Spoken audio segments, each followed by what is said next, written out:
As the kids are back home for the summer, learning comes home with them. For some, there's a lot of catching up to do during the summer months. For others, it's a good time to maintain learning over the vacation break to prevent the summer slide. Joining us now is Alyse Belkin. She is the owner of Belkin Tutoring with us on the Michigan Megacast. Alyse, thank you for joining us today. Thanks for having me. Appreciate having you on. So first, tell us about some of the services and the resources that are provided by your business. So Belkin Tutoring provides academic support for students of all ages, all content areas. We work with students one-on-one. We meet them where they are at academically, and we help them we provide the academic support to help them reach their potential.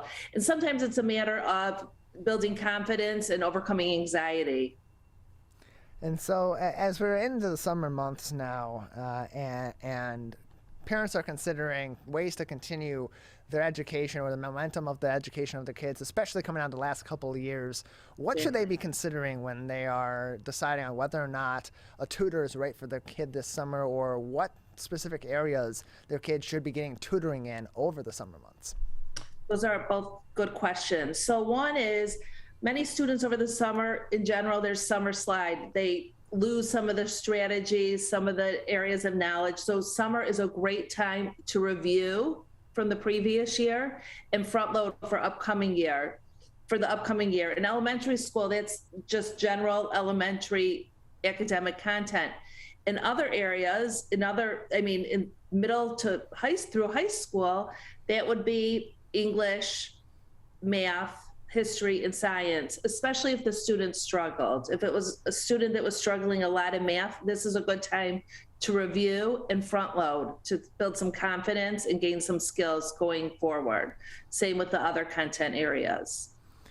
And when you're thinking about tutoring for kids of all different ages, whether or not they have one strong area or not, as you mentioned, and some of those factors deciding how or what kind of tutoring to get your child for the summer, in a general sense, who needs tutoring among kids, and how often is tutoring necessary? Should it be something year-round? Should it just be in pockets? It depends. It's specific to that learner. It can be year-round. We have many students that we see year-round that are both excellent students and some students that are struggling students. Excellent, superior students who do well, who are high achievers, but who want to do better, who want to build confidence, who want to look ahead, who also want the enrichment, some challenges. We work with students in that way. For struggling students, we work with them, we meet them where they're at. And one approach that we take is we tap into their strengths, their academic strengths, their emotional strengths, their social strengths, to address their challenges. We build their challenges by using their strengths. And then there seems to have been over the years the stigma that's been grown with regards to kids who are getting tutored, from the kids themselves and their community of their peers, but also from in parent communities too, thinking, okay, if I'm getting my kid tutoring, they're not learning at the same level. What am I doing as a parent that's wrong? Can you talk about that stigma and how both the students and the parents can work through getting past that stigma and understanding that tutoring can be crucial for maintenance and for really bolstering a kid's education? Sure. Well, one, I don't think there's the stigma that there used to be. We're not seeing that because it's more of a norm than an exception. There are so many gaps in education just because of the way the world is right now. There are many gaps. Learners are all at different levels. So there's a lot of value in tutoring. And I think that stigma has kind of dwindled away, let's say. But parents find value in it because it builds confidence. In our company, we build relationships. My tutors and myself build relationships with the students. We teach them how to advocate for themselves, to communicate with their teachers, to go for help at school. Our goal is to make them more independent and secure in their learning, as well as successful academically. We're joined by Alyse Belkin. She is the owner of Belkin Tutoring, joining us on the Michigan Megacast. More information and to learn about their services, go to their website, belkintutoring.org. That's belkintutoring.org for more information. And your business, you both offer individual and group tutoring opportunities. Can you speak about both of those and what kind of student fits, or what kind of student has the best success with one versus the other? Let me speak about both of them first. So individual is students that have individual specific areas of focus they need to work on. Let's say it's a project, writing paper, test taking, reading remediation for younger students, or math remediation for younger students who are struggling with numeracy. Then we recommend one-on-one. On top of that, we do groups where students do learn well from each other if it's approached effectively and efficiently. So we do have groups of students working on math concepts. We also have book clubs we've done with students of similar reading levels and interests, because they need to be interested in the same topics. So each benefits students based on students' needs. We're joined by Alyse. And I do just so you know, I do an intake and I talk to parents before we determine what is best. It's not like they just would sign up. I do talk to parents, gather information, and discuss options and what we think is best. And there's always flexibility. They can change. Yeah, on that note, Alyse, when you're considering, when parents are hiring your business for tutoring for their kids, whether it be individual or the group tutoring methods that are provided, what process goes into determining or matching students with tutors in order to provide them with the best opportunity possible for learning? It's also a good question, and we're very proud of how we do it and deliberate in matching tutors to the students. I find out information from the parents regarding where that student is academically, the student's likes, the student's strengths, the student's weaknesses, how the student thrives. I get the parents' information. Also, parents often share reports from schools with me, so I could read those and interpret those to work best for the student in a tutoring setting. We're joined by Alyse Belkin, the owner of Belkin Tutoring, joining us on the Megacast. More information can be found on their website, belkintutoring.org, belkintutoring.org, for more information on their services, to meet some of the tutors, get in contact with them, and also for hiring opportunities as well. So when you work with parents and teachers to assure that students, what do you do to work with parents and teachers to make sure that a student is getting all that they need to address whatever issues they may be having, or to bolster some of those skills that they need to succeed in particular classes? How consistent, or how important at least, is that consistent dialogue between the tutor, the parent, the student, and even the teacher? It's so important and so valuable to have the teacher and the parent and the student, everyone to work together as a team in the student's best interest.